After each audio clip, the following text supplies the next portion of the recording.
Добрый день, уважаемые жители Республики Саха-Якутия. Текущая санитарно-эпидемиологическая ситуация в республике характеризуется наличием 71 нового случая коронавирусной инфекции. При этом в городе Якутске у нас на настоящий момент зарегистрировано 29 случаев. Большое количество случаев у нас зарегистрировано в Мирнинском и Аймиконском районах. Необходимо обратить внимание, что в Аймиконском и Тампонском районе, в котором зарегистрировано 4 случая, все-таки случаи, те, которые зарегистрированы, к сожалению, они уходят в дальние поселения. Поэтому сегодня одной из основных задач, которая поставлена перед оперативными штабами районов, это не допустить распространения вируса и инфекции в отдаленные поселения, которые у нас в силу наших природно-климатических условий оставались чистые до настоящего времени. В целом в 13 муниципальных образованиях, в 16 муниципальных образованиях республики у нас на настоящий момент зарегистрированы новые случаи коронавирусной инфекции. И, конечно же, не может не радовать, что есть и муниципальные образования, в которых уже неделю их порядка 5 не зарегистрировано ни одного случая.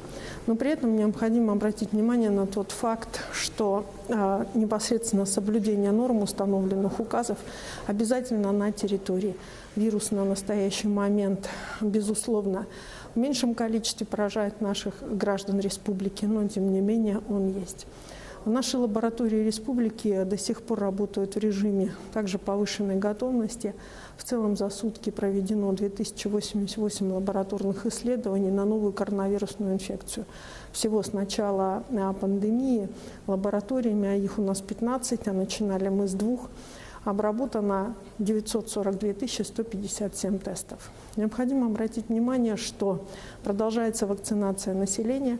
Первую вакцину в республике получили 26 504 человека, в том числе за сутки. В некоторых медицинских организациях мы продолжаем вакцинирование. По первой вакцине 61. Вторую вакцину получили уже 4020 человек, в том числе за сутки 771. На настоящий момент мы продолжаем ждать поставку вакцины в нашу республику и, соответственно, дальнейшее продолжение с вакцинацией населения, в связи с чем приглашаем всех на вакцинирование. Необходимо обратить внимание, что несмотря на определенного рода стабилизацию санитарно-эпидемиологической ситуации в республике, соблюдение всех требований, которые установлены в республике, является обязательным.